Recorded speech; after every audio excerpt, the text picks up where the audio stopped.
Ahí, si se anota alguno más, me avisan, ¿eh?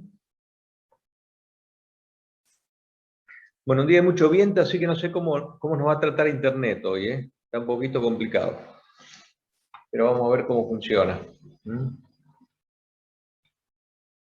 Somos medios pocos hoy, ¿no? ¿Puede ser? ¿Hay exámenes, algo?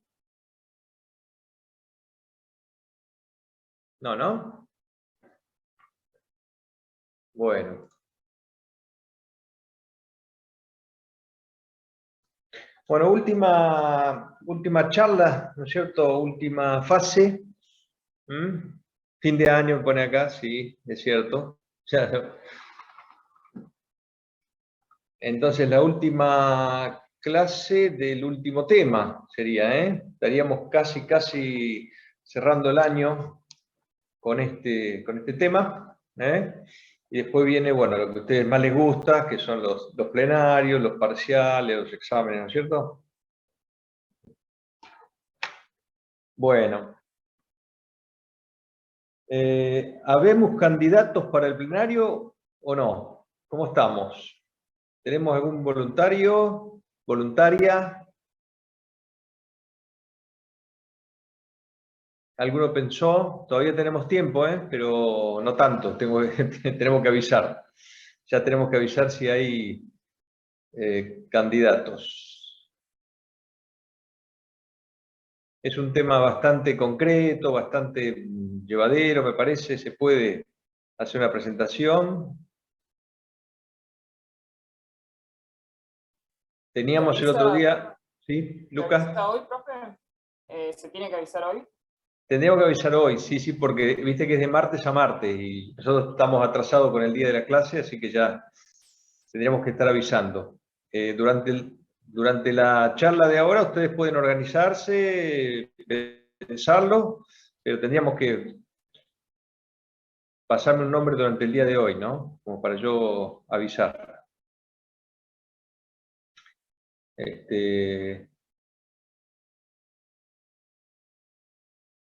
La compañera que la vez pasada presentó la línea de tiempo me parece como le decía la vez pasada, me parece que, no sé quién era, pero no me acuerdo ahora, que había presentado la línea de tiempo, una de las que había presentado la línea de tiempo. ¿Está por acá? ¿Se acuerdan?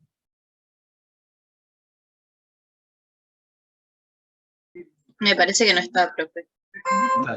Acá está, me parece que era Brenda, ¿no? Si no me equivoco. A ver.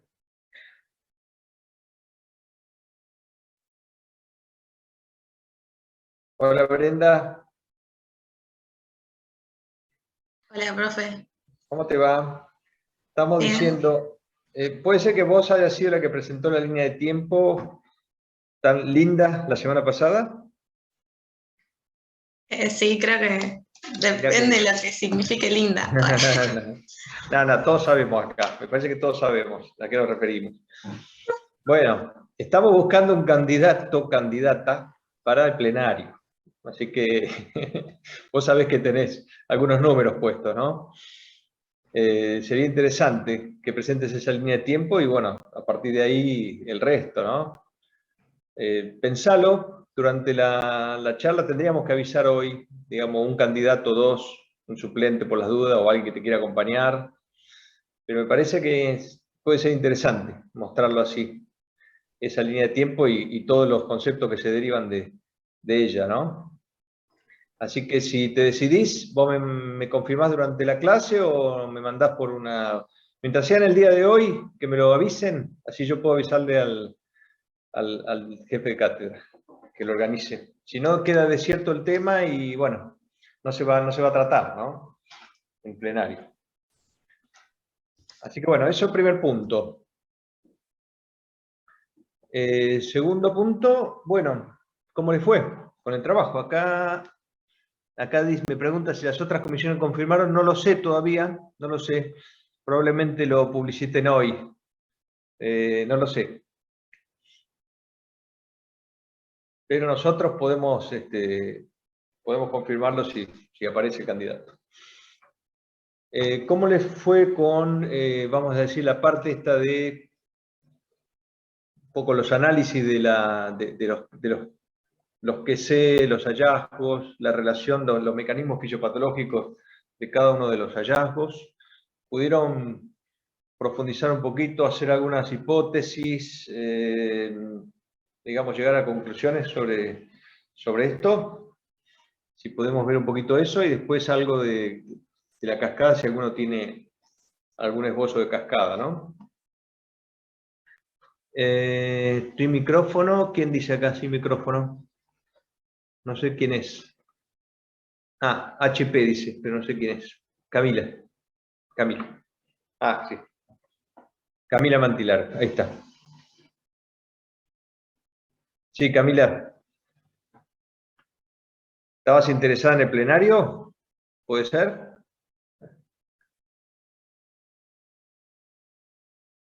No. Ah, pensé que querías decir eso. Bueno, acá cualquiera que da un pasito adelante ya está, ¿eh? Ya es seleccionado rápidamente. Vamos a tener que dar un premio. La semana, el año que viene vamos a tener que plantear un premio para el que se presente. Algún incentivo. No, pero sigo insistiendo con Brenda, ¿eh? Sigo insistiendo ahí. Me parece que vamos a quedar muy bien, toda la comisión. Bueno, vamos Brenda, ahí está, ahí está. Ahí tenés seguidores. Bueno, ¿alguien tiene para mostrar, digamos, un poquito más allá de la línea de tiempo? Podría llegar a ser, ustedes están haciendo el trabajo, ¿no es cierto? Ya para la semana que viene, ¿no? El lunes lo tienen que presentar, ¿no? Así que, ¿algún boceto de ese trabajo, alguna hipótesis, algún desarrollo, la conceptualización inicial del caso? ¿Alguien tiene algo armado o lo pensaban hacer todo el fin de semana?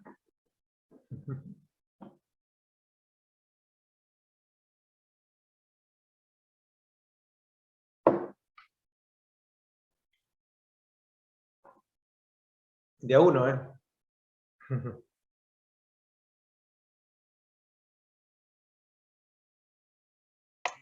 Profe, yo estaba armando la hipótesis del soplo, el desarrollo en realidad, Bien. y cuando me pregunté por qué era que aumentaba la viscosidad de la sangre, ahí entré como fue como la pregunta que más me disparó a buscar información. Y bueno, nada, estuve viendo fórmulas y que relacionen la viscosidad con la velocidad del flujo, y por ahí me surgió una duda que la quería preguntar, que era si primero aumentaba la viscosidad, disminuía, perdón, la viscosidad de la sangre, o era primero que aumentaba el flujo sanguíneo. Claro, por ahí lo interesante es pensar cuál de las dos situaciones es la determinante, o las dos, o la combinación de las dos. Porque, por ejemplo, digamos, ¿qué otra situación podía generar soplos históricos de tipo funcionales, como es este, ¿no? Y sin haber una anemia, ¿no? Sin haber una anemia. ¿Recuerdan algún caso, digamos, de situaciones que generen soplo funcional que no sea por anemia, justamente, ¿no? Yo lo que encontré fue que habían unos soplos que eran inorgánicos o que eran anémicos, que eran propios de la anemia, que no tenían nada que ver con una disfunción en las estructuras valvulares del corazón. Claro. Entonces esa era como la diferencia. Y lo que por ahí me confundió fue que los determinantes de la viscosidad de la sangre eran 4, me acuerdo, y uno era el hematocrito, que sabemos que está disminuido por la disminución de la eritropoyesis en la anemia, sí. Y después decía que en la anemia se produce, para compensar la hipoxia tisular, un estado hiperdinámico, que es la frecuencia cardíaca aumentada y la velocidad del flujo también aumenta para hacer llegar flujo a los tejidos y oxígeno. Entonces eso producía la desagregación de los eritrocitos, lo que hacía que como que no se agregan, o tenía otro nombre, pero no me sale pronunciarlo, es como Ruolex o algo así, no sé. Y era como que no se agreguen, entonces eso también hacía que la sangre sea más fluida. Entonces no sabía si era primero porque aumentaba la velocidad de la sangre o porque disminuía el hematocrito. O las dos, pero en qué momento, en el momento de ponerlo en la cascada, que todavía no le hice, cuál ponía primero. Bien. ¿Y alguien lo tiene un poquito más claro? ¿La causa del soplo? ¿O que tenga o alguna otra idea? ¿O conoce otras situaciones en donde hay soplos funcionales? Sería un poco la cuestión, ¿no? Porque esto es un soplo, como vos bien lo dijiste, inorgánico, o sea, que no hay una lesión anatómica, ¿no es cierto?, de la válvula, sino que con un corazón sano, unas válvulas sanas, se produce el soplo, ¿no? Esto, por ejemplo, para darle una idea, es común en niños, el soplo inocente, ¿no? De los niños, ¿no? ¿Y qué otra situación así fisiológica ustedes conocen que puede acompañarse con soplos? Me parece que Pero bueno, un estado febril, o sea, la fiebre en sí generaba soplos funcionales. exactamente. Y ahí tenés un estado hiperdinámico, como bien lo dijo Brenda, sin anemia. Entonces, pareciera que la definición es esa, ¿no? Digamos, el estado hiperdinamico, ¿no? Pareciera que es como la condición suficiente para producir el soplo. ¿Qué pasa? La anemia, digamos, es la causa del estado hiperddinámico, ¿no es cierto? En este caso. En cambio, pongámosle la embarazada. ¿Cuál es la causa del estado hiperdinámico de la embarazada? ¿Cuál sería? ¿Cuál se le ocurre que sería? No es la anemia. Pongámosle que no es una embarazada anémica, sino una embarazada sin anemia, pero que tiene un soplo. ¿Por Puede qué? ser que por el aumento de la síntesis de glóbulos rojos para la compensación de la pérdida de sangre durante el parto. No, la mujer no tuvo el bebé todavía, está de 6 meses y tiene un soplo sistólico. Entonces, ¿por qué se produce?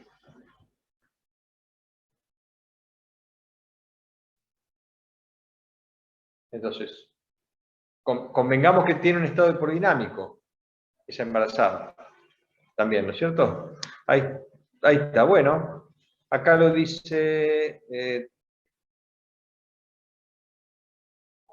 el aumento del volumen minuto cardíaco. PT, no me acuerdo quién es PT, perdón. ¿Quién estaba escribiendo?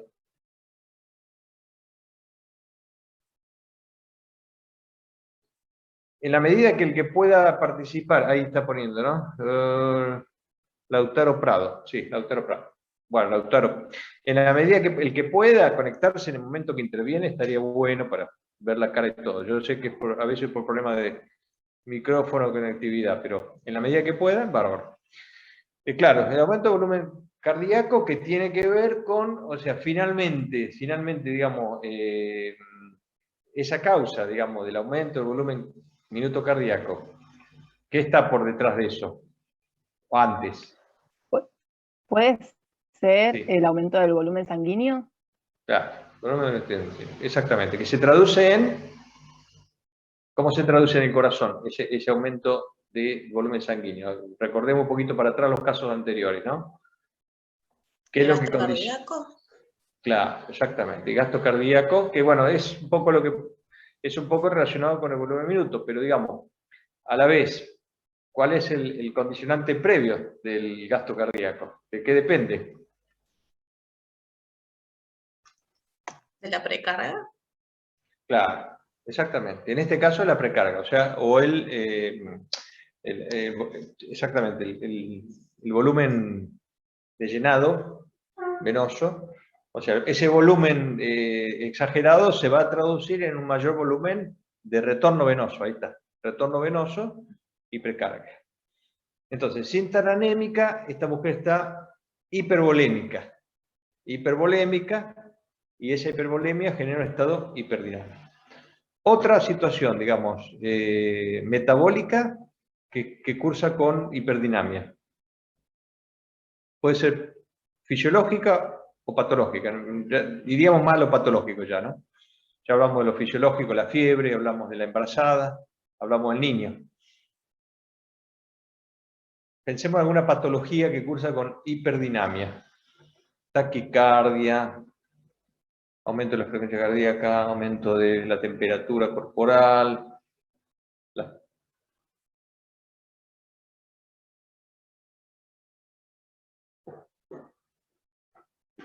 ¿Qué pasa con la tiroides? Ah, sí, yo había buscado y aparecía hipertiroidismo. Hipertiroidismo. Genera un estado hiperdinámico. Enfermedad de Paget, ¿la tienen? Por ejemplo, ¿no? O sea, como causa de aumento de retorno venoso, ¿no? Fístulas arteriovenosas, también, ¿no? O sea, bueno, van a encontrar un montón, ¿no? Un montón, pero quiero decir, la cuestión está en ese aumento del flujo, ¿no? Aumento del flujo que se transforma de un flujo laminar y silencioso en un flujo turbulento y ruidoso.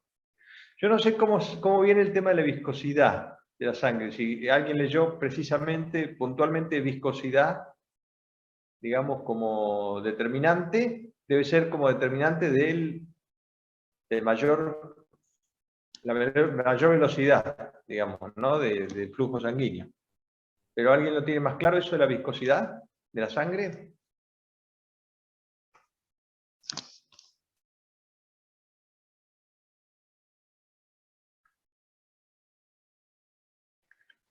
Yo ¿Sí? tengo como que la viscosidad en la anemia disminuye por el bajo hematocrito. Y que, bueno, esta baja viscosidad también causa una disminución en la resistencia vascular periférica, que son directamente proporcionales. Y bueno, al disminuir la resistencia vascular periférica, disminuye el gasto cardíaco también.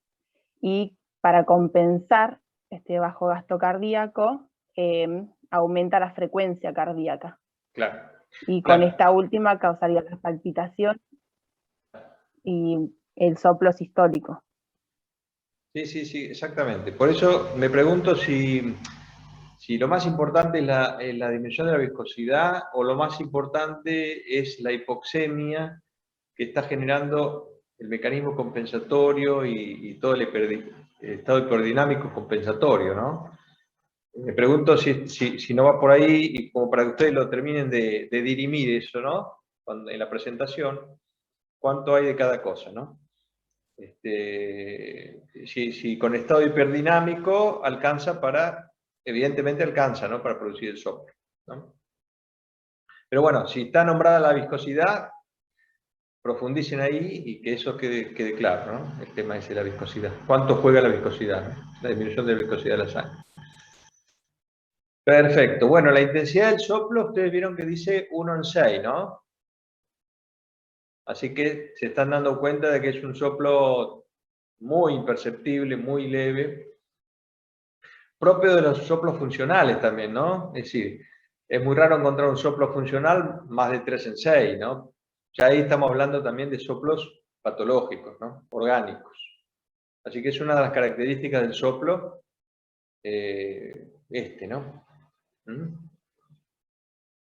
Y si uno tuviera que darle una forma a ese soplo, ¿qué forma le daría? Si tuviera que darle una forma al ruidito, digamos, al sonido, ¿qué forma le daría?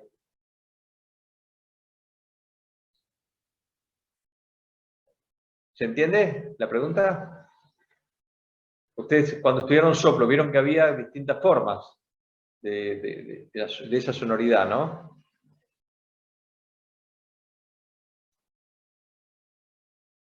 Por ejemplo, un soplo de regurgitación mitral, de insuficiencia mitral, ¿no? Ese soplo probablemente sea todo igual en toda su trayectoria, o sea que tendría una forma rectangular. O sea, no es que empieza despacito, aumenta y disminuye. Ese sería el romboidal, forma romboidal de, por ejemplo, la estenosis aórtica. ¿Lo tienen? ¿Sí? Digo un poco esto para relacionarlo con los soplos, ¿no? Porque probablemente vayan por ahí, ¿no? Las exposiciones, las preguntas y el conocimiento. Cuando uno toca soplo, digamos, está bueno relacionarlo con orgánicos, no orgánicos, funcionales, forma, intensidad, ¿cierto? Este tipo de cosas, ¿no? O sea, el tema de los soplos, ¿no? A eso iba un poco la relación. Entonces tenemos un soplo romboidal de la estenosis aórtica, un soplo rectangular de la insuficiencia mitral. Y así, otras formas, ¿no? Formas y sonidos.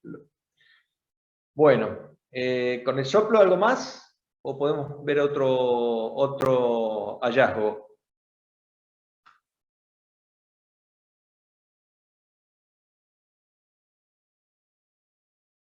¿Alguien investigó algún otro hallazgo? Como por ejemplo, cefalea, mareo, disnea, por ejemplo.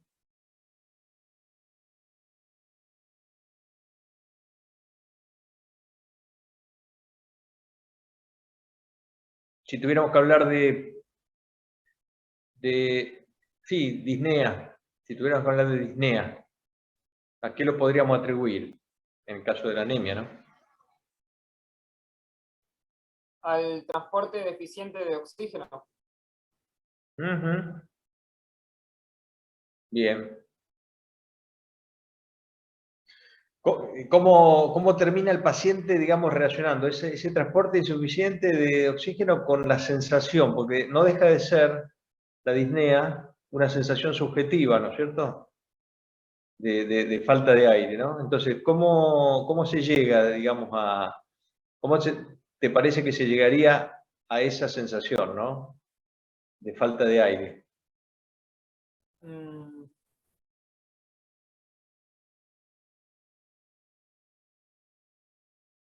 Por ejemplo, uno intuitivamente podría ser, y no le llega bien el oxígeno al sistema nervioso central y eso genera una sensación de falta de aire. Pero, ¿será cierto? ¿O es algo que se me ocurrió a mí ahora? ¿Viste? O sea, sería una hipótesis esa, ¿no? Pero ¿será cierto o será otra, digamos, la cuestión de la disnea? Piensen en todos los casos que vimos disnea, ¿no? No solamente este. Piensen en la disnea de el EPOC, piensen en la disnea de la cardiopatía, la insuficiencia cardíaca, ¿no? Profe, ¿no es que la disminución del oxígeno, creo que por debajo de 60, lo de la presión parcial de oxígeno estimula al centro respiratorio y hace que hiperventile el paciente, o sea, o aumente la respiración y la profundidad? Creo que va por ahí. Claro, como mecanismo compensador, digamos, ¿no? Sí, de todas maneras, cuando ustedes investiguen un poquito más de disnea, se van a dar cuenta que hay taquipneas, como vos decís, Brenda, taquipneas sin disnea, y al revés, ¿no es cierto? A veces hipoxemia sin disnea, es decir, como que es como el dolor, ¿no? Es decir, es una sensación subjetiva que algunos lo sienten más y otros lo sienten menos, ¿no? Entonces, hay como mecanismos intrínsecos más involucrados que justifican la disnea, que no está tan claro, ¿no? No está tan claro. Ni yo lo tengo tan claro, ni la bibliografía está tan clara. Entonces hay como hipótesis, y acá estarían involucrados los receptores torácicos, ¿no es cierto?, que detectan un esfuerzo ventilatorio mayor al habitual o desproporcionado con la orden que da. Pareciera que está disociada la orden del sistema nervioso central con la capacidad de movilizar el tórax, detectado a través de los receptores torácicos, ¿no? Receptores de estiramiento, receptores torácicos. Entonces, en definitiva, pareciera que hay, y quizás no sea la anemia el caso más típico, ¿no? Sino quizás uno lo encuentre mayormente en el asma. Es decir, cuando el paciente quiere compensar y el aparato respiratorio no acompaña, vamos a decir así, ¿no? Es decir, quiere movilizar aire y sus vías respiratorias no lo acompañan, su parénquima no lo acompaña. Entonces, esa disociación, digamos así, ¿no? Entre la orden, digamos, del sistema nervioso y la respuesta está alterada y pareciera que se detecta esa disociación. Y eso es lo que genera la sensación de disnea, ¿no? Esto es una de las explicaciones que yo en algún momento leí, quizá en el librito este de respiratorio que vimos en EPOC, ese de neumonología, que por ahí lo deben tener en algún lado. Es algo más profundo, pero da cuenta de lo complejo que puede llegar a ser la explicación de la disnea, digamos, ¿no? De todas maneras, uno puede quedarse con estas explicaciones, ¿no? Si la hipoxemia genera una respuesta compensadora del sistema nervioso y eso es detectado, vamos a decir así como... Pero bueno, más intrínsecamente pareciera que está este mecanismo, ¿no? De disociación entre la orden y la respuesta, ¿no? Con lo cual, si la respuesta viene bien de la mano con la orden, capaz que el paciente está taquipneico, ¿no es cierto? Está respirando rápido y no siente disnea, digamos, ¿no? Porque por su aparato respiratorio responde. ¿Se entiende? Sería como la taquicardia sin palpitaciones, vamos a decir así, ¿no? Una cosa así. Pero bueno, esto te los tiro así como para profundizar un poquito más y cuando hablan de disnea puedan profundizar un poquitito más eso, digamos, ¿no? O sea, uno quiere llegar a la causa íntima de esta sensación subjetiva, que como todo, en un paciente va a ser mayor y en otro paciente va a ser menor. De hecho, en los pacientes que tienen disnea, sobre todo pacientes terminales con cáncer, el tratamiento de la disnea es la sedación, ¿no? Es la sedación con morfina, digamos, para calmar esa sensación, vamos a decir así, ¿no? De ahogo que tiene el paciente, ¿no? Bueno, disnea. ¿Algo más de disnea? ¿Alguien quiere...? Sí, en Sí. este caso, nuestro paciente tiene una frecuencia respiratoria más bien normal, ¿no? Como Exacto. que eso no lo modifica. Claro, claro. Pero cuando se refiere a disnea, ¿a qué disnea se refiere? Fíjate bien cuando lo dice en el caso, cuando lo relata. Ah, No habla de disnea de reposo, ¿cierto? ante esfuerzo, claro. Claro. Habla de disnea de esfuerzo. Cuando vos lo estás revisando al paciente, probablemente esté en reposo, seguramente está en reposo y encontrar una frecuencia respiratoria normal, ¿no es cierto? Claro. No así la frecuencia cardíaca, ¿no es cierto? Que estaría aumentada. Y ahí largamos con la parte cardiovascular. ¿Alguien lo tiene esto visto? El tema de la taquicardia, las palpitaciones.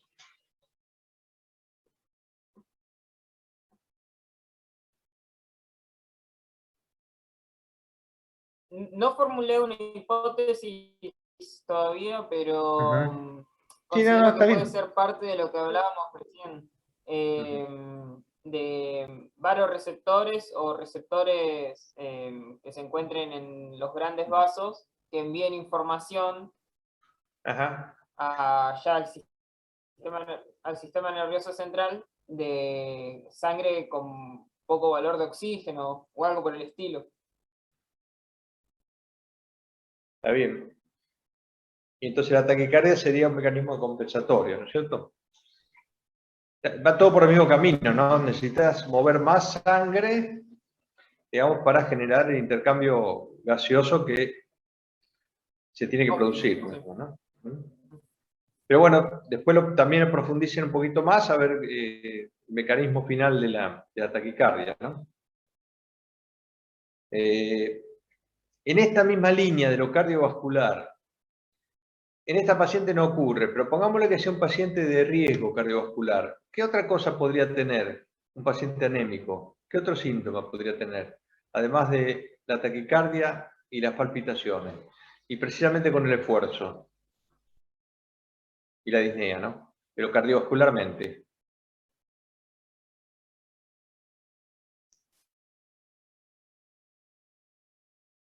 Paciente, supongamos que el paciente es obeso, ¿no es cierto? Es dislipémico, es sedentario, tiene más de 50 años.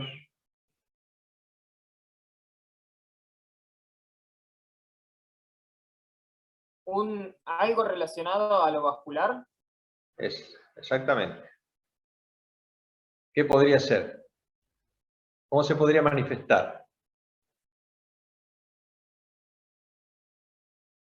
Frío en las extremidades. ¿Cómo? Frío en las extremidades. Frío en las extremidades, digamos, explicado por qué tema lo explicarías. Por la irrigación ineficiente. Está bien. Como un mecanismo de redistribución, ¿no? De flujo. Claro, para asegurar irrigación en todo lo que es el sistema nervioso y todo. Bien. Y sobre todo si le agrego a este paciente que es fumador, suponete que le agrego que es fumador, entonces tendría una gran tendencia a tener obstrucción arterial periférica, ¿no es cierto? O arteriopatía periférica, ¿no? Usted sabe que los fumadores tienen predilección, digamos, por los miembros inferiores.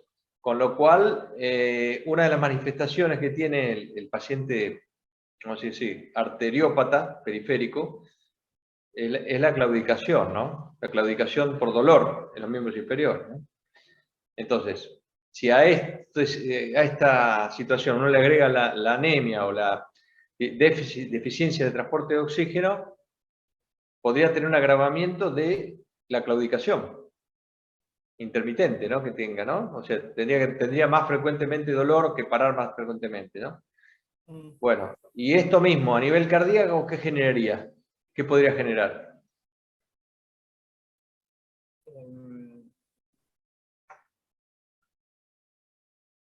Este mismo mecanismo fisiopatológico, a nivel... Yo pensaría que aumentaría la frecuencia cardíaca para asegurar el volumen minuto. Eso sí, y ya más o menos lo estuvimos diciendo, pero yo te digo, pensando en una arteriopatía de base, ¿no es cierto?, que en los miembros inferiores se manifestaría con aumento de la claudicación. ¿Qué es la claudicación? El dolor ante la marcha, digamos, ¿no? Bueno, esto mismo a nivel cardiovascular o cardíaco o miocárdico, ¿cómo se manifestaría? ¿Podría ser un infarto del miocardio? Podría ser un infarto del miocardio. ¿Y no siendo tan drástico? ¿Sí? ¿No siendo tan drástico? ¿Qué? ¿Angina de pecho? Angina de pecho, exactamente. O sea, ANGOR, ¿no?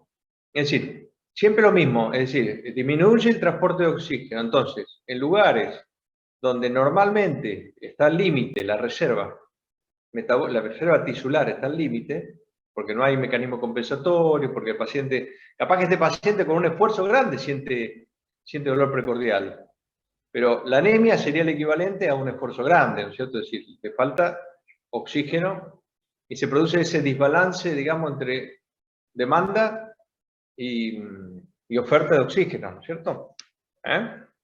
Entonces, es importante que ustedes relacionen todos los temas, ¿no? O sea, porque esa es la manera que lo están entendiendo, ¿no? Cuando ustedes puedan hacer un ping-pong de cosas y salirse un poquito del caso, a veces incluso, ¿no? Bueno, y si este paciente tuviera tal cosa, como decíamos el otro día, y si esta paciente tuviera otra causa de hemorragia digestiva, de anemia, por ejemplo, hemorragia digestiva, o sea, no podemos dejar de pensarlo, ¿no? Porque en el futuro va a estar en manos nuestras la salud de las personas, ¿no? Entonces, no podemos dejar de pensar. Si un paciente está anémico y tiene factores de riesgo, yo le tengo que preguntar, además de todo lo que me dice, ¿y no tiene dolor en el pecho cuando camina? Y por ahí sale que sí. Y resulta que lo más riesgoso que tiene ese paciente es la angina de pecho o la posibilidad de un infarto, como decíamos recién. ¿No? Entonces, ese es un poco el juego, ¿no? De decir, bueno, con lo que vamos aprendiendo, ir agregándole complejidad a los pacientes, que es en realidad como vienen, ¿no? No viene una anemia, no viene una angina de pecho, sino que viene, lo más probable es que venga todo junto, ¿no? Cuanto más se da, más patología. Por eso la pediatría es tan pura en cuanto a, digamos, a patologías, pues la vemos en cambio la geriatría viene complicada, ¿no? Porque está la diabetes, la hipertensión, etcétera, etcétera, ¿cierto? Bueno, ¿alguna otra explicación, algún otro hallazgo de otro nivel que ustedes quieran abordar de lo que dice el caso, ¿no? Hola, profe, yo tengo una consulta. Uh-huh. Porque quería hacer una hipótesis de que la paciente está en su tercer embarazo y que se le suministra hierro. Pero no sé si queda que si yo hago la pregunta fisiopatológica, como que, ¿por qué proceso una embarazada presenta una deficiencia de hierro? No sé si estaría bien porque consideraría como un embarazo como una patología y no sé si es correcto. Y bueno, la hipótesis dice que una embarazada puede presentar deficiencia de hierro debido al aumento de requerimiento de este, como consecuencia del aumento desproporcionado de la producción de glóbulos rojos. Exactamente, sí, sí, sí. O sea, vos lo podés hacer perfectamente. Lo que no tenés certeza en esta paciente, no tenés certeza en este caso, es que realmente tenga una, digamos, sea la causa, Sí. ¿no? En esta paciente, que sea la causa del déficit. Nosotros lo tiramos como hipótesis de que puede estar llegando a su metrorragia, vamos a decir así, a los 6 meses, con deficiencia de hierro. Es una hipótesis porque haya quedado mal curada de la anemia, porque no terminó el tratamiento de hierro, etcétera, lo cual después se agregó la dieta vegetariana, ¿cierto? Pero está bien como ejercicio. O sea, concretamente lo que te quiero decir, tenés un que sé seguro que la paciente estuvo embarazada, ¿no es cierto? Pero no tenés un que sé seguro de que la paciente tiene un déficit de hierro por eso. Claro, porque Pero, le dije también se puede dar por una falsa anemia, por incrementos de volúmenes desproporcionados. Y no sé si sí, será una o la otra. más que nada, el hematocrito bajo sería, ¿no? O sea, si tenés hemoglobina, concentración de hemoglobina baja, es anemia, ¿no? Le dijimos que menos de 11 gramos. Y a nivel de la reserva de hierro, el conteo de ferritina sérica te habla de déficit de los depósitos. No, está perfecto, digamos, pensar que una paciente con déficit de sus depósitos puede haber sido generado por su embarazo, ¿no es cierto? Y la anemia consecuente. Lo que no tenemos certeza es si en esta paciente ocurrió eso, ¿viste? Pero bueno, hecha la salvedad esa, vos podés ejercitar cualquier hipótesis, digamos, ¿no? En el caso. Bueno, gracias. Así que está bien, yo creo que es valedero. Siguiendo con, digamos, en otra época en la cátedra hubiéramos sido más estrictos en eso, es decir, si no vos no tenés dos que sé concretamente para relacionar, como que no podíamos avanzar mucho, pero hoy estamos en ese sentido más flexibles, así que no va a haber problema con eso. Hasta es mejor que ustedes puedan salirse un poquitito del libreto y barajar más situaciones, más temas, ¿no? Así que bueno, después, ¿qué otro síntoma así importante tenemos? Yo le digo, por ejemplo, la palidez, que lo dice la paciente, ¿no? Que cada vez se ve más pálida, ¿no? ¿Cómo la explicarían en la anemia de palidez? ¿Cómo la podrían explicar? Por la... perdón. Porque el déficit de hierro, en consecuencia, va a afectar en lo que es la síntesis de hemoglobina. Ujú. Y la hemoglobina tiene el grupo hemo, que es lo que le otorga el pigmento rojo a la hemoglobina. Y Ajá. los glóbulos rojos, al tener menos cantidad de hemoglobina, eso se va a traducir en una sangre un poco más clara. No sé si está bien dicho esta última parte, pero a nivel corporal se va a ver, por ejemplo, en las conjuntivas que la paciente tiene, las conjuntivas pálidas, que es un lugar con muchos vasos sanguíneos, se van a ver mucho más pálidas, mucho más claras. Correcto. Si yo te digo que una persona se pone pálida y no es por anemia, digamos, ¿no? Por ejemplo, alguien que está con una lipotimia, ¿cierto? Se pone pálido, ¿no? Y no está anémica. ¿Cuál sería la diferencia, digamos? ¿Por qué se pone pálida esta persona sin tener anemia? ¿Cuál sería la causa? ¿No? A todos, ¿eh? ¿Podría ser por una vasoconstricción de los vasos periféricos? Ajá. Bueno, yo había leído que sumado Bien. al caso que dice Lucas de la menor cantidad de hemoglobina oxigenada, también era por una redistribución sanguínea desde regiones que requieren Claro. menos cantidad de oxígeno de forma constante hacia otras que sí, como por ejemplo el cerebro y el corazón. Claro. Claro. Y en este caso, por ejemplo, la lipotimia, ¿cómo llegarías a ese mecanismo? En el caso de la lipotimia o el síncope, ¿no? ¿Cómo se produciría eso o por qué? Ese mecanismo que vos decís, de No, vasoconstricción. no estoy muy segura, pero podría ser por la activación del sistema nervioso simpático. Ajá, No estoy exactamente, sí, segura, sí. estoy tirando un poco de fruta. Ay, Claro. ¿Y por qué se activa el sistema nervioso simpático? Te voy un poquito más que, atrás. claro. ¿Por qué se activaría en el caso vamos a decir así, el síncope, vamos a decir así, ¿no? O la lipotimia. O sea, para ir un poquito para atrás, está bien, se activó el sistema. ¿Por qué? ¿Qué detecta? ¿Qué detecta el sistema de varoreceptores? Que hay una disminución de la presión, ¿De la? de la presión. Ajá. ¿Y por qué?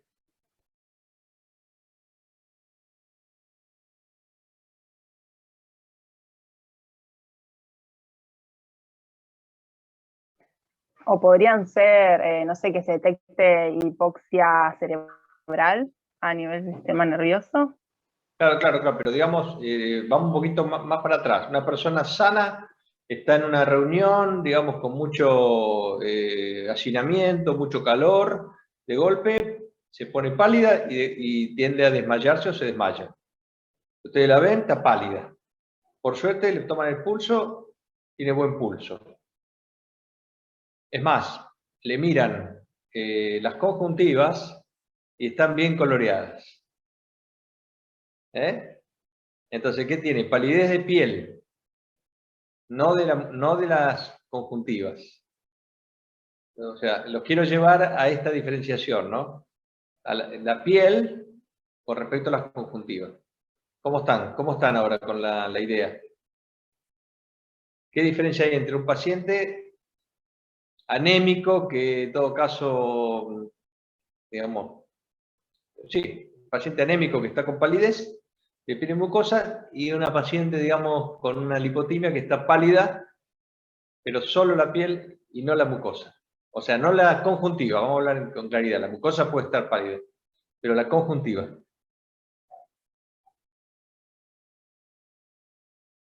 O sea,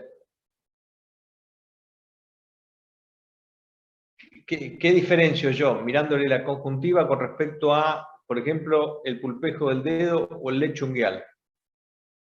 ¿Qué diferencia tengo? Lo están diciendo ustedes.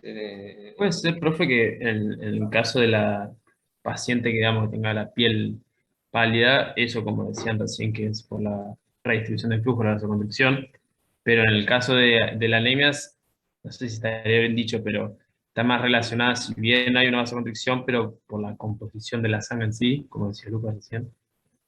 Exactamente, sí, eso es un poco la idea, ¿no? Es decir, vos estás teniendo en las conjuntivas un acceso al lecho vascular capilar prácticamente bastante independiente de esta vasoconstricción, ¿cierto? Entonces, en definitiva, lo que vas a evaluar es el color de la sangre, ahí, ¿no? No tanto la circulación. En cambio, en el resto del cuerpo, lo que más ves tiene que ver con la vasoconstricción, digamos, ¿no? Entonces, esto de las conjuntivas abre las aguas ahí un poquito sobre si esa palidez es por vasoconstricción o por anemia, ¿sí? Esa es un poquito, no es tan tajante, pero un poco la idea es esa. Algo parecido con esto lo van a ver en cianosis, el mismo fenómeno a nivel de la hemoglobina, pero ya reducida, o sea, por la hipoxemia, ¿no? Entonces, cuando la cianosis es de los miembros, digamos, de las partes distales, hablamos de cianosis distal, de cianosis periférica.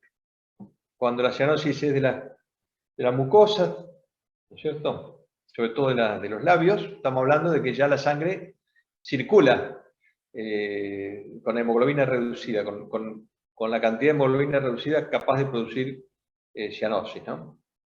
O sea, Profe, sí. ¿y esta paciente con anemia podría tener cianosis o no? No lo menciono en el caso, pero... Muy buena, muy interesante la observación. Me gustaría que los demás puedan contestarte. ¿Y por qué sería que sí o que no? ¿Podría tener cianosis esta persona?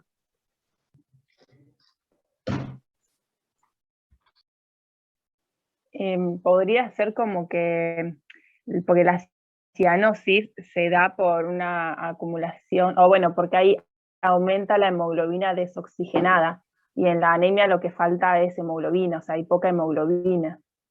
Entonces quizás, bueno, no sé, no hay cianosis. Exactamente, claro. O sea, es digamos, la concentración de hemoglobina reducida. Sería lo que produce la cianosis, ¿no? Al tener menos hemoglobina, o sea, es más difícil que un anémico se ponga cianótico que un poliglobúlico, ¿no? El poliglobúlico tiene más hemoglobina, entonces tiene más posibilidades de tener cianosis que... o sea, podría tenerla, ¿no es cierto? Pero también habría que explicar el mecanismo. ¿Por qué lo va a tener si tiene un buen intercambio gaseoso a nivel respiratorio? ¿No?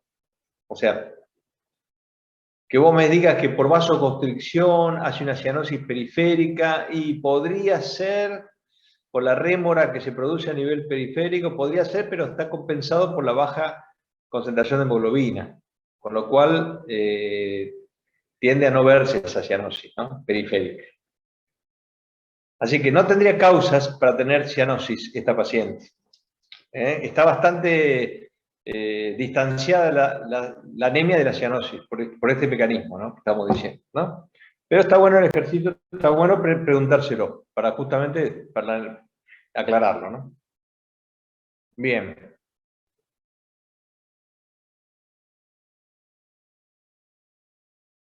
¿Algún otro síntoma que a ustedes les llame la atención, que hayan querido explicar?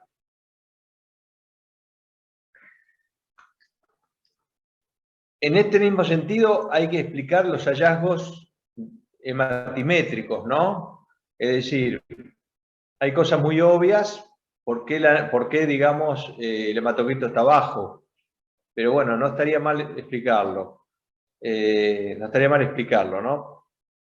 Para hacer ejercicio. ¿Por qué? Pero si uno va más allá, diría, bueno, ¿por qué el volumen corporal medio está bajo? O sea, ¿por qué es una anemia microcítica? ¿Se entiende la pregunta dónde va, no? Es decir, no solo hay que explicar los síntomas físicos, sino también los hallazgos bioquímicos, ¿no? Todo tiene que tener una explicación. Entonces, por ejemplo, la microcitosis.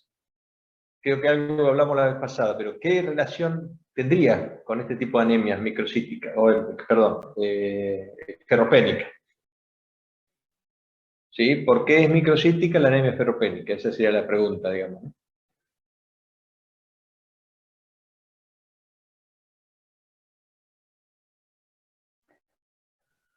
Yo encontré que podía ser, bueno, justamente por la baja síntesis de hemoglobina, porque los eritrocitos son principalmente hemoglobina en su interior, no tienen núcleo, no tienen organelas, entonces no me acuerdo el porcentaje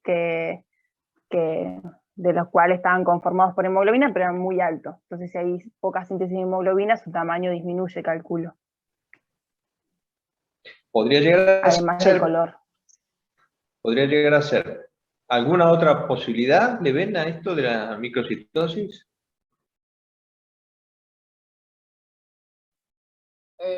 Puede ser, no me acuerdo si era en este tipo de anemia, pero creo que había leído algo del estado de maduración de los eritrocitos al llegar a la sangre. Como que llegan no en su estado maduro, sino como en un estado quizás un poco inmaduro por intentar liberar más cantidad o producir más eritrocitos para poder no sé si lo estoy explicando bien, como que se liberan más eritrocitos por estas cantidades de oxígeno tan deficientes en la sangre, y muchos de estos eritrocitos se encuentran inmaduros y por eso el tamaño reducido. Algo así creo que había leído, pero no me acuerdo si era acá, en este tipo de anemia. Bueno, acá hay que tener cuidado con esto porque ahí te estás metiendo en el tema de anemias regenerativas versus las no regenerativas, ¿no? No sé si vas por ahí, ¿no? Es decir, cuando hay un mecanismo de compensación, de generar más cantidad de glóbulos rojos, es porque estamos en una anemia de tipo regenerativa. ¿Es el caso de esta anemia? ¿Sería una anemia regenerativa o no regenerativa? La ferropénica. No regenerativa, porque no se está produciendo. Con lo cual tiende a, el resultado es una producción escasa de glóbulos rojos, con su intermediario el reticulocito, que va a estar bajo, ¿no? Por eso esta paciente, otra de las preguntas sería, ¿por qué tiene reticulocitos bajos? Bueno, nos adelantamos por esto que decís, Lucas, ¿no? O sea, en principio, si vamos por ese lado, sería una anemia no regenerativa, que se traduce en pocos glóbulos rojos inmaduros, que serían los reticulocitos, que, dicho sea de paso, son macrocitos, los reticulocitos. Si ustedes van a ver, una causa de macrocitosis se puede dar, por ejemplo, en la anemia hemolítica, porque es regenerativa, se produce una gran cantidad de reticulocitos, y el reticulocito es grande. Después pierde el núcleo y se transforma en el eritrocito, ya más pequeño, digamos, ¿no? Entonces, por ese lado no sería, pero de lo que dice Luca, hay una parte que yo creo haberla leído en algunos artículos, que tiene que ver con la eritropoyesis ineficiente, vamos a decir así, ¿no? En este caso es una eritropoyesis ineficiente, que creo que uno de los mecanismos compensadores es generar más glóbulos, más cantidad de glóbulos rojos, pero ya sería, digamos, por la ineficiencia, ¿no?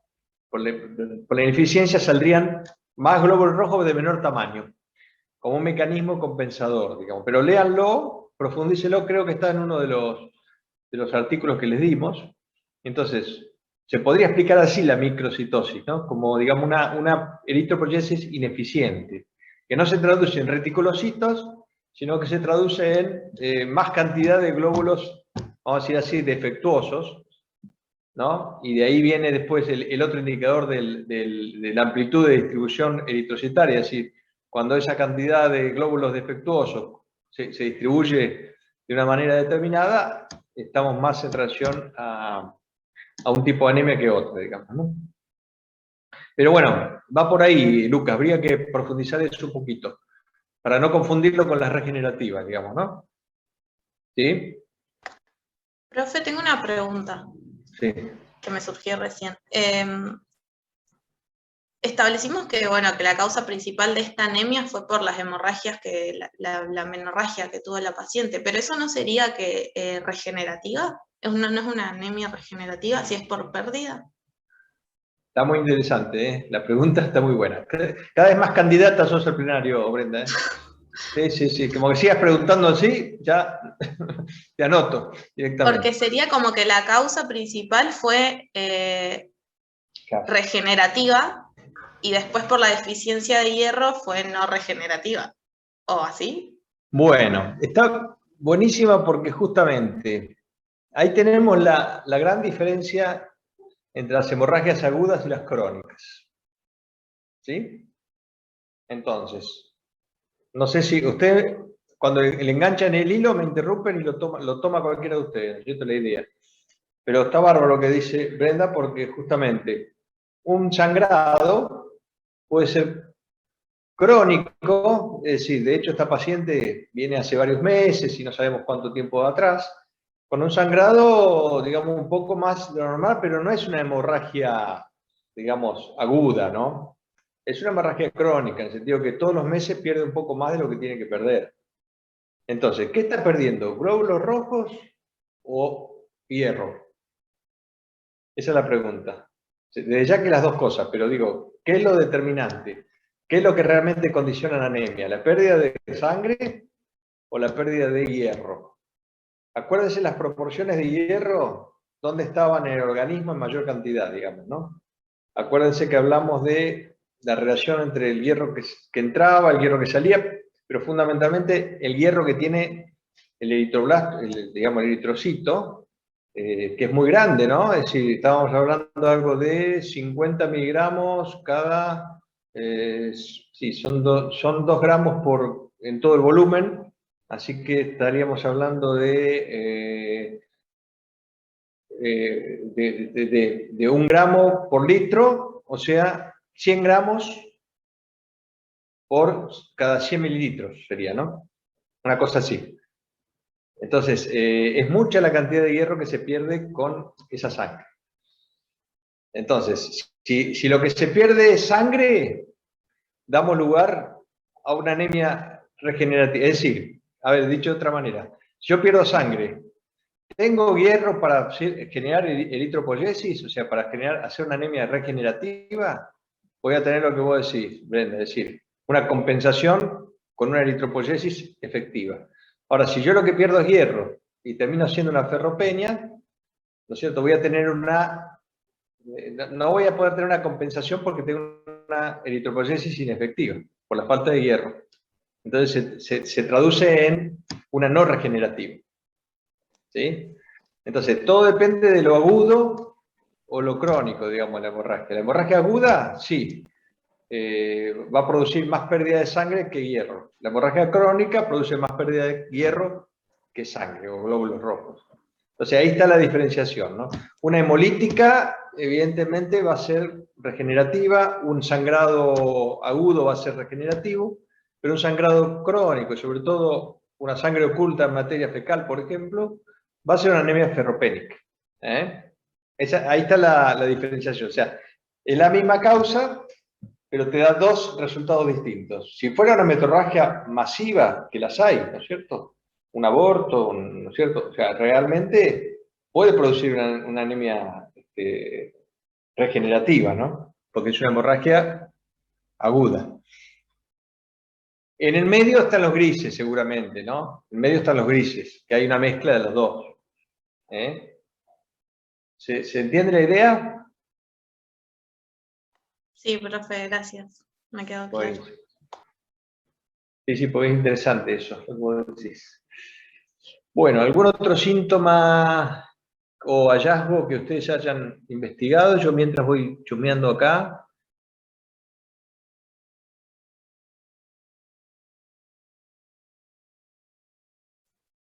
Bueno, un poco lo que hablamos la vez pasada, que estuvimos jugando con las causas, digamos, es decir, el vegetarianismo sobre, digamos, lo que es la pérdida de sangre por la metorragia. Son 2 hipótesis en definitiva, ¿no? sea, que nosotros las tomamos como más para el lado de la metrorragia, pero en definitiva son dos hipótesis de estudio, ¿no? Es decir, la pregunta sería, dieta vegetariana estricta y anemia, metrorragia y anemia. Entonces, las dos requieren una profundización, ¿no? O sea, a la hora del trabajo, a la hora del desarrollo, usted tiene que decir, ¿por qué motivo una paciente vegetariana estricta puede desarrollar anemia? El resultado puede ser que no es así en general, o que tiene que haber factores concomitantes, digamos, ¿cierto? O el de la metrorragia. ¿Por qué motivo? Una paciente que tiene metrorragias, pero no es metrorragia la palabra, es hipermenorrea, ¿no? Porque son menstruaciones más abundantes que lo normal. La metrorragia es cuando está fuera del ciclo, ¿no? Entonces, esta es una paciente que tiene sus ciclos, pero con exceso de sangrado. Entonces, llamamos de hipermenorrea ahí, ¿no? Hipermenorrea. Y cuando se agrega la irregularidad menstrual, entra a jugar lo que es la menometrorragia, digamos. Pero bueno, en este caso sería una hipermenorrea, ¿no? Entonces, estas dos cosas que las dimos por sentada son motivo de desarrollo, ¿no? En el trabajo, ¿sí? O sea, no lo demos por sentado, ¿no? Es decir, que hay que hacer el desarrollo de por qué digamos, la dieta no y la metrorragia y hipermenorrea sí, o viceversa. Bien. Bueno, ustedes lean el caso y todo dato positivo tiene que tener su pregunta, por más que sea un poquito redundante, digamos, ¿no? Y incluso algún dato que parece descolocado, y yo ahí, por ejemplo, les tiraría el tema de la hipertensión. ¿Tiene hipertensión esta paciente? Los valores de tensión arterial. 125/90. ¿Qué les dice? ¿Cómo lo verían ustedes eso? Más o menos altos están. Uh-huh. Siendo mujer. Bien. Bueno, entonces uno se pregunta, tengo un dato positivo, la hipertensión, tengo un hallazgo, la anemia, ¿tiene algo que ver o no? Bueno, por ahí no tiene nada que ver, o por ahí sí. Entonces, también no dejen de revisar esos hallazgos, vamos a decir, confusores pueden ser, ¿no? Cuando están puestos en el caso a modo de confusor, o simplemente el paciente lo relata como algo más, pero que no tendría que ver con la enfermedad. O sí, o sea, eso, ustedes fíjense si podría tener alguna relación estos valores de tensión arterial con la anemia, o no, pero en todo caso es algo que hay que investigar un poquito porque está en el caso, y para decir que sí o que no, hace falta una mínima investigación, digamos, ¿cierto? Así que a mí en principio me da la impresión de que no sé a ustedes si le da alguna impresión. No así la taquicardia, que sí, tiene un mecanismo compensatorio, pero la hipertensión pareciera que va por otro lado. Pero ese pareciera no alcanza, ¿no? Hay que profundizarlo un poquito. Lo pienso ahora, profe, podría ser Sí. que tenga algo que ver con que los riñones sensan niveles de sangre desoxigenada altos o algo por el estilo, o niveles de oxígeno bajos en las arteriolas, secretan, y empieza toda esta Sí. cascada que estimula Uh-huh. la vasopresina, la angiotensina, y aumenta la tensión arterial. Quizás, estoy pensándolo ahora. Sí, o Podría sea, está bueno como hipótesis, está bueno. Habría que ver si en la práctica esto se traduce en hipertensión o no, pero está bien, el mecanismo está, uno lo puede tirar como hipótesis y después, bueno, leer a ver si realmente termina traduciéndose en hipertensión, ¿no? Pero está bien ir por ahí, ir por esa hipótesis. Bueno, ¿alguno tiene algún esbozo de cascada o idea de cascada? ¿Hay algo o no tenemos nada en la sala?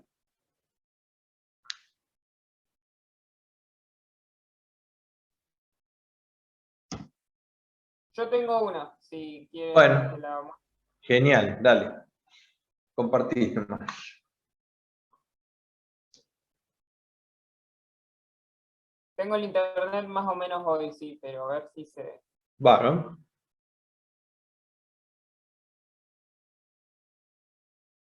Hay muchas cosas que después de lo que vimos hoy, las voy me voy a extender un poco más, que es esto de acá abajo, pero al mismo tiempo que termino las hipótesis, creo que va a quedar más completa. Después voy a ver si la puedo compartir. Yo lo empecé con que paciente femenino de 45 años, tercer embarazo. Luego del tercer embarazo, ella es tratada por anemia y lo puse, si bien es un poco por acá, estaría la dieta vegetariana, puse como esto, siguiendo la línea de tiempo que había mostrado yo la otra clase, como ambos desencadenantes de esto que sería la etapa 1, que es la depresión de los depósitos de hierro. Hipoferritinemia, que serían los depósitos de hierro que se encuentran en todas las células bajos, especialmente los que se encuentran en los macrófagos, en los hepatocitos, eso también lo podría extender un poco más. Y aumento de la absorción del hierro dietético de los alimentos. Esto ya pasa a la etapa 2, que es eritropoyesis ferropénica, disminuye el hierro en sangre, el hierro que se encuentra en el plasma, aumenta la capacidad de unión con el hierro, del oxígeno al metal, que es el hierro. Esto lo había leído, no me acuerdo en cuál de los dos papers, pero tenía entendido que aumentaba la afinidad por el oxígeno. Disminuye el hierro transportado por la ferritina a la médula ósea para la eritropoyesis y aumenta la transferina insaturada. Que esto haciendo la fórmula que era sideremia sobre capacidad de unión al hierro por 100, que es el índice de saturación de transferrina. El porcentaje del índice de saturación de transferrina se ve disminuido. Aumenta la protoporfirina. Esto no sé bien qué quiere decir, pero lo voy a buscar también. Y esto ya daría parte a la tercera etapa, que es la anemia ferropénica propiamente dicha, que es disminución de síntesis de hemoglobina. A todo esto agregué que desde el tercer embarazo, acá, no sé, a ver si lo puedo sacar. Tercer embarazo, sangrado menstrual abundante, mioma uterino, todo esto aumenta todo lo que sería la etapa de la anemia ferropénica propiamente dicha. Todo esto como que desencadena esta anemia ferropénica, ya que los niveles de hierro de depósito se encuentran disminuidos, y la síntesis de hemoglobina se encuentra también disminuida, ya se produce la anemia ferropénica propiamente dicha. Y acá disparé 2 flechas, que esto es un rejunte de más flechas que yo quería seguir largando ahora. Porque, por ejemplo, de la anemia ferropénica se puede sacar una que diga, por ejemplo, una que diga acá, no sé, irrigación deficiente, y sacar otra que diga palidez. Por ejemplo, ¿no? Lo que pienso hacer con todos los que... Claro. para no dejarlo tan vacío. Claro, exactamente. Pero por lo Porque pronto- vos, exacto. Claro. Usted tenés la anemia, una vez que tenés la anemia, tenés todas las consecuencias de la anemia, ¿no? Ujú. Pero por lo pronto serían estos las etapas, las quise dibujar de esta forma, más o menos. Da un poquito más arriba, por favor. A ver, ¿de dónde vienen estas dos flechas grandes? Ah, tercer embarazo, y abajo del todo, del tercer embarazo vos ponés sangrado menstrual abundante y mioma uterino. Bueno, ahí, no sé si lo observaron el resto de los compañeros, digamos, ¿no? Pero una cosa a tener en cuenta es que en la cascada, cada raviol, por decirlo, cuadradito, tendría que estar conectado con otro, digamos, a través de un mecanismo fisiopatológico, o estaría diciendo que lo que sigue es consecuencia de lo anterior, ¿no? Con lo cual, vos acá estás diciendo, por ejemplo acá, que el embarazo arriba genera mioma uterino y genera sangrado menstrual abundante. ¿No es cierto? O sea, con la idea de cascada, porque esto no es una red conceptual, no es un cuadro sinóptico, sino que es una cascada fisiopatológica. Entonces, eso estaría mal así, Lucas y todo, ¿no? Te lo digo como concepto de lo que es cascada. Vos no podés estar diciendo que el embarazo deriva en mioma o el embarazo deriva en sangrado menstrual, así como concepto general. Tendría que buscarle la vuelta para que las cosas se concatenen de otra manera. Incluso un poquito más arriba, si vos vas un poquito más arriba, con esta misma idea, lo mismo acá, ¿no? Es decir, tercer embarazo, tratamiento por anemia, es decir, no es que el embarazo, por ahí el embarazo podría ir a la depresión de hierro, y acá podría, ¿no es cierto? Acá podría sí estar, y el tratamiento sería como algo secundario que puede entrar lateralmente, como un factor agravante de esto, ¿no? Digamos, de embarazo a depresión de hierro y un tratamiento deficiente de la anemia sería, ¿no? Porque si no, vos decís, ¿cómo? Tercer embarazo, tratamiento de anemia e igual depresión de hierro, ¿no? Es decir, en realidad tendría que estar jugando como algo accesorio que entra por el costado y como un tratamiento deficiente, digamos, ¿no? Digo un poco esto como concepto de lo que es la cascada, ¿no? No señalando concretamente cosas que están bien o mal, sino que ustedes se tienen que preguntar, ¿este cuadradito lleva al otro? ¿Realmente es la causa? ¿Es el precursor de lo que viene para adelante? Si no lo puedo explicar así es porque la cascada no viene bien, digamos, ¿no? No viene bien. Así que esas son los detalles que yo les quería relacionar con esto, ¿no? Sí, se puede. Yo por ahí, Lucas, como es una opinión, yo por ahí lo como acomodaría el mioma y el sangrado como a la misma altura del tercer embarazo, como situaciones que le suceden a la paciente que terminan desencadenando. Sí, es lo que entendí como que estabas intentando hacer, y por ahí en vez de sacarlo del tercer embarazo, sacándolo de la paciente en sí, es más fácil agregarlo. Sí, pero. Está bien la idea, pero también acuérdense que tenemos que seguir el orden cronológico en la cascada, ¿no? O sea que evidentemente alguna cuestión simbólica de que una cosa está antes y otra cosa que está después tiene que persistir de la línea de Claro, tiempo. claro. Tiene que sostenerse de la línea de tiempo la ubicación de las cosas, ¿no? O sea, el embarazo fue bastante antes que el mioma, ¿no? Estamos hablando de años contra meses, entonces eso se tiene que reflejar en la cascada, ¿no? También, ¿cuándo entra a jugar? ¿Cuándo entra a jugar el mioma, digamos, ¿no?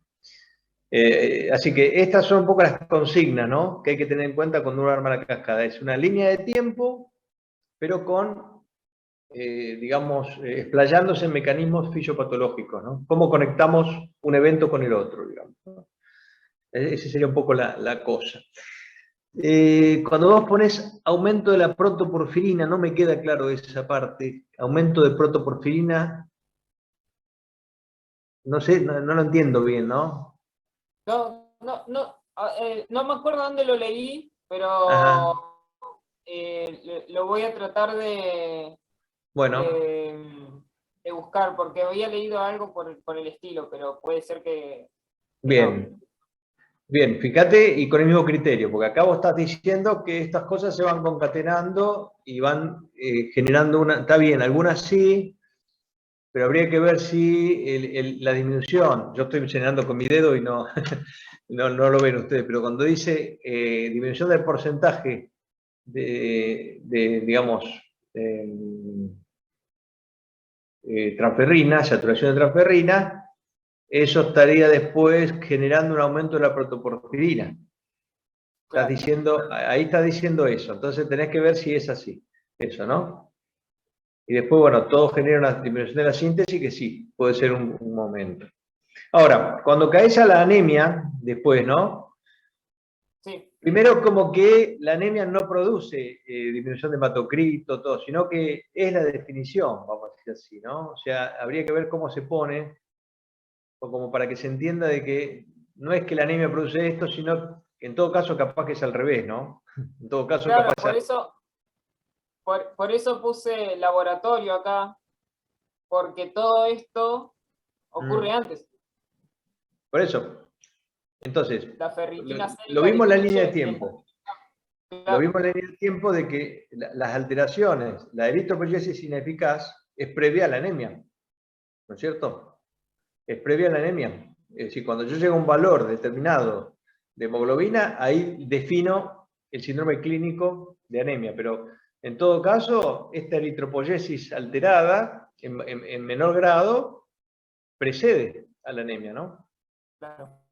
No la posee, o en todo caso sería como una explicación de que por detrás de la anemia están todos estos valores así alterados, ¿no? Y sí, una vez que tenés la anemia, prácticamente empieza otro problema, ¿no? Que es todos los síntomas de la anemia y todas las explicaciones que estábamos hablando hoy, ¿no? Tiene que haber una mínima expresión de esas explicaciones en la cascada, o sea, mini cascadas que relacionen la fatiga con la anemia, la cefalea con la anemia, etcétera, etcétera, ¿no es cierto?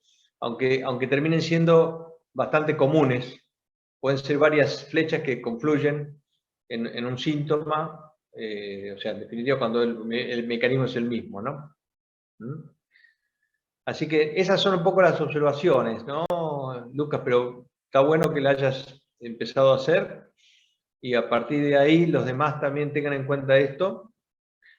Es la parte más difícil armar la cascada, ¿no? Porque requiere como un manejo de los espacios y de las flechas que no es fácil, pero también es una parte del ejercicio, ¿no? Cuanto más lo entiendan, más fácil es que ustedes puedan terminarlo en sintetizarlo en una cascada fisiopatológica.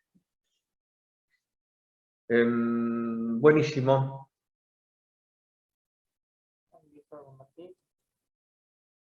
Bueno. ¿Cómo estamos hasta acá? ¿Dudas, preguntas? ¿Están, digamos, con el trabajo en la cabeza? ¿Más o menos cómo lo armarían? ¿Lo tienen presente? ¿Más o menos cómo lo desarrollarían, no? El trabajo. O sea, tiene que quedar como una especie de monografía que dé una explicación de qué le pasa a una paciente, digamos, que desarrolla una anemia, ¿no? ¿Por qué la desarrolla y qué le pasa una vez que la tiene, digamos, ¿no? Entonces, ese desarrollo es un poco lo que uno tendría que poder clarificarle a cualquiera que lee su trabajo, ¿no es cierto? El caso y la patología que estamos abordando, digamos, ¿no? Esa sería un poco la idea de quien lea el trabajo, que realmente sea como una monografía, ¿no? Que saque una conclusión, digamos, ¿no? Del conocimiento que ustedes generaron a través de las hipótesis, la confirmación de las hipótesis, etcétera, etcétera, ¿no? Bien, quedamos con 17 participantes, tuvimos algunas bajas, ¿eh? Algunos que han claudicado, ¿eh? Bueno. Profe, yo quería preguntar algo. Sí. en general, ¿no? Por ahí yo al final de la cascada, no sé si te sirve, yo había pensado como medio conector ahí, alguna situación de hipoxia, por ejemplo, y a partir de ahí empezar a sacar los síntomas. Lo que hablábamos recién, no sé, la redistribución de flujo, palidez, etcétera. Sí, sí, sí. Pero ahí tenía como una duda en cuanto a la aparición de los síntomas, la cronología de esos, de cómo iban apareciendo, si cuál aparecía primero, cuál después, Claro. como para no ponerlos todos a la misma altura de anemia como consecuencia, pero Claro. no encontré, no pude buscar mucha info de eso. No sé si hay que hilar tan fino, pero imaginándome la cascada. No, está bien, uno lo puede ensayar por ahí cronológicamente.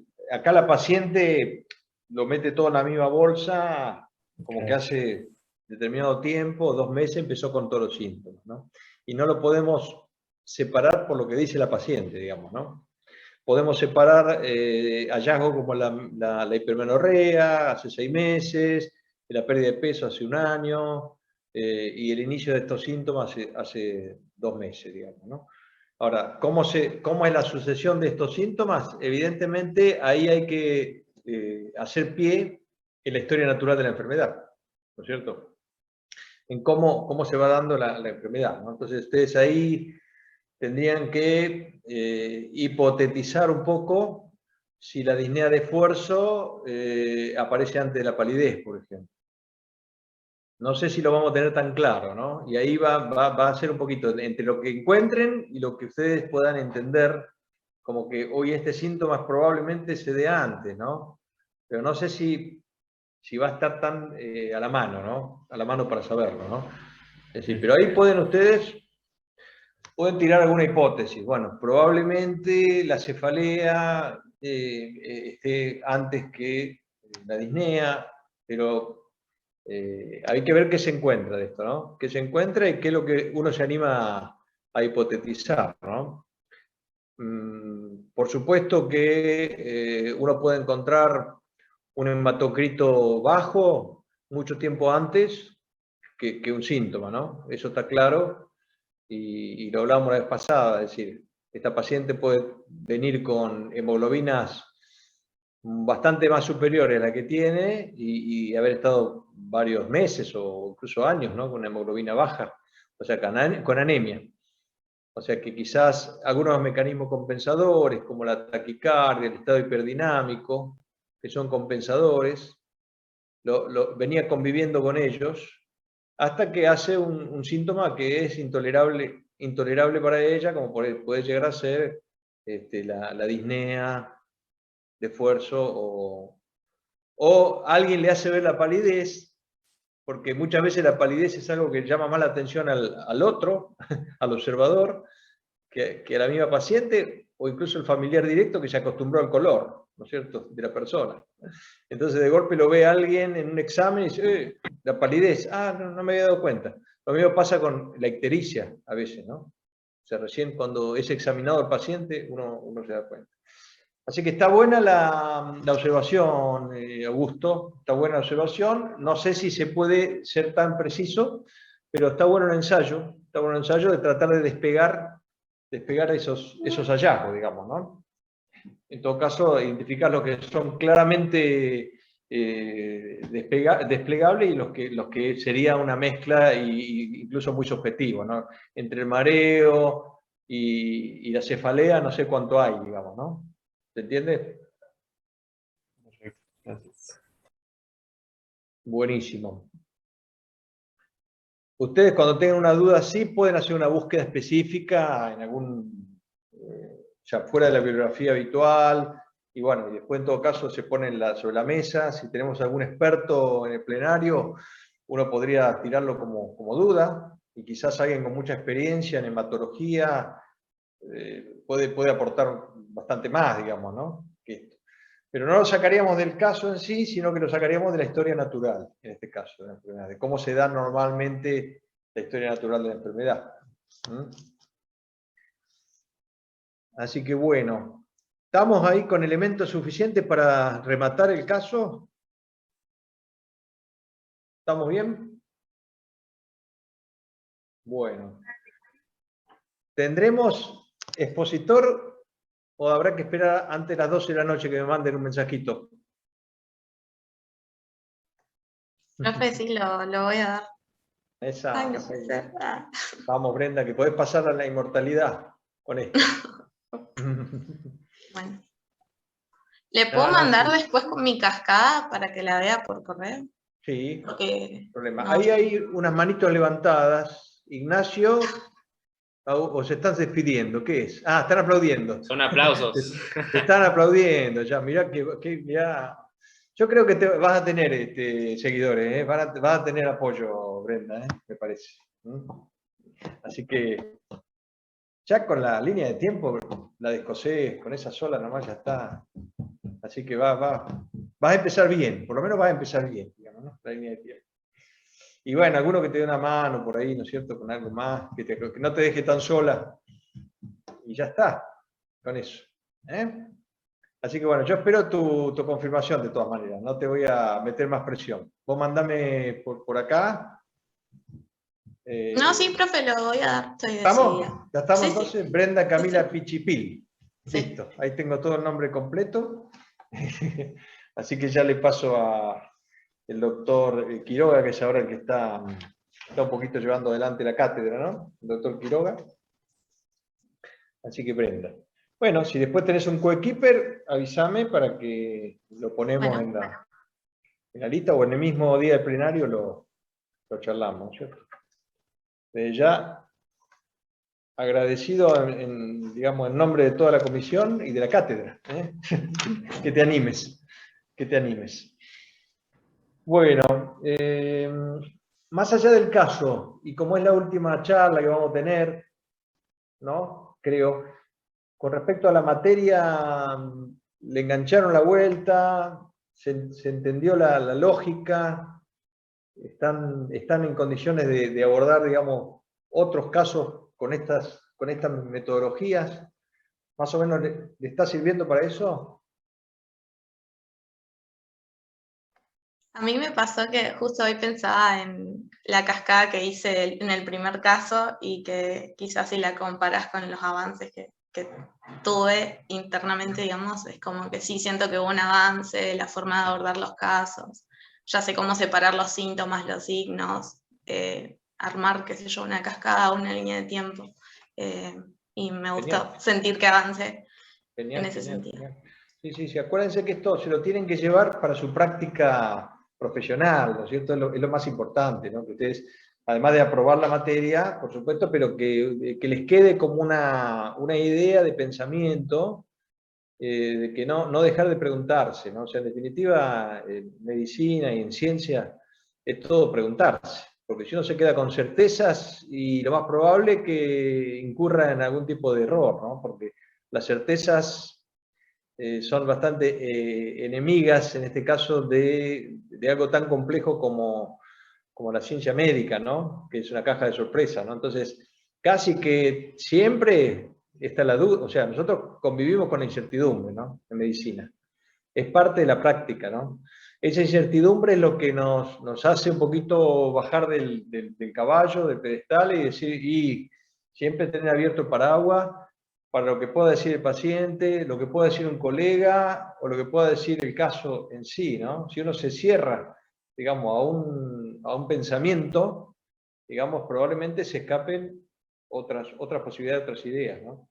Así que esa es un poco también la idea, es decir, estar siempre abierto y poner una cuota de humildad a este saber que es bastante mínimo en relación a lo que es la ciencia médica en sí, ¿no? O sea, yo creo que estamos ante una complejidad del cuerpo humano donde sabemos una partecita mínima, estamos entendiendo, ¿no es cierto?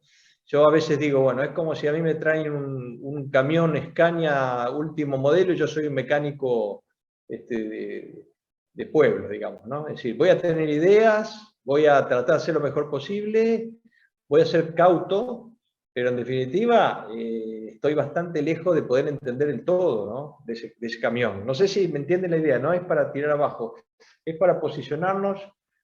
¿Qué somos como médicos, digamos? Somos unos aprendices de lo que es el cuerpo humano, digamos que es una cosa complejísima, ¿no? Entonces uno trata de entender algunas cosas, por eso cambian tanto el saber médico, ¿no? Resulta que lo que hoy es una certeza, mañana es una barbaridad, ¿no es cierto?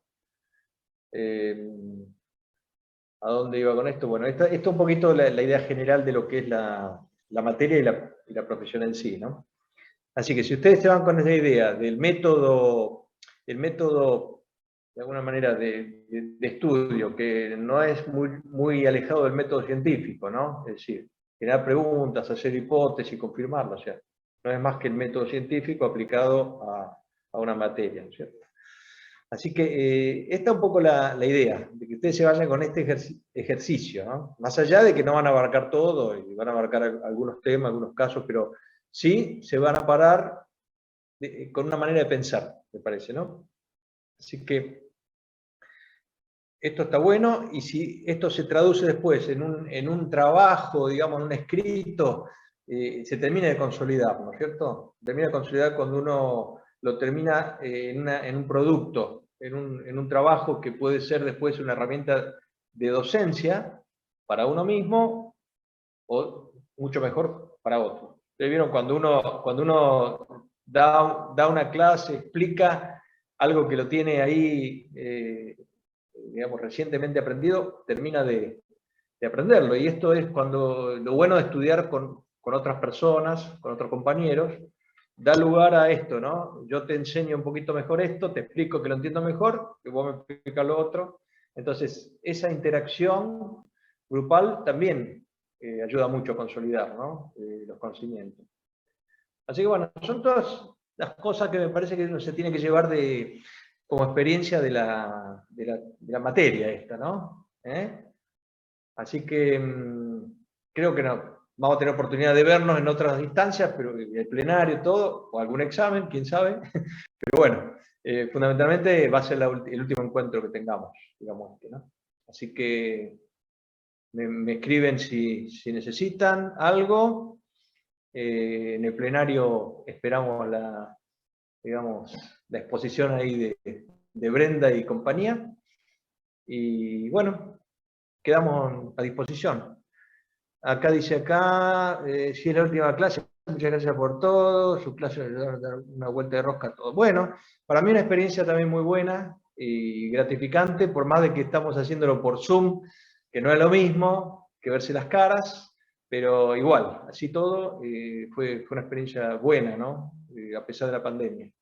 Y agradezco al grupo de alumnos que está siempre, yo sé que ustedes son más, ¿cierto? Bastante más cantidad, ¿no? Me parece que son varios más. ¿O no? No sé cómo quedó la comisión a esta altura. Acá me figuran 17. ¿Cuánto creen que son ustedes en total en la comisión mía, digamos? ¿Lo tienen presente? Tendría que saberlo yo, pero se los pregunto a ustedes. En el grupo de WhatsApp somos 52. 52. Gracias, Paula. Eso es bien concreto. O sea que son todos los que están activos, digamos, los que han sobrevivido, vamos a decir así, ¿no? Así que, bueno, entonces, un agradecimiento a ustedes que participan. Me parece que se está haciendo un favor a ustedes mismos, más que nada, porque, bueno, son clases voluntarias, pero me parece que es el único momento de intercambio con profesores y entre ustedes, ¿no es cierto? Así que eso es rescatable, de que ustedes creo que son más o menos los mismos siempre los que participan, así que eso lo quiero resaltar, ¿no? Que se tomen su tiempo, que participen y que interactúen, ¿cierto? Si no, no hay clase, ¿no? O sea, no alcanza con que esté el profesor solo, ¿no? Así que buenísimo. Quedamos en contacto, chicos, y nos vemos el martes que viene. Cualquier cosita me escriben. ¿Listo? Bueno, profe, Bueno. muchas Gracias, gracias. profe. Profe. Profe. Nos estamos viendo. Chao, profe, muchas gracias. Gracias, Chao. profe.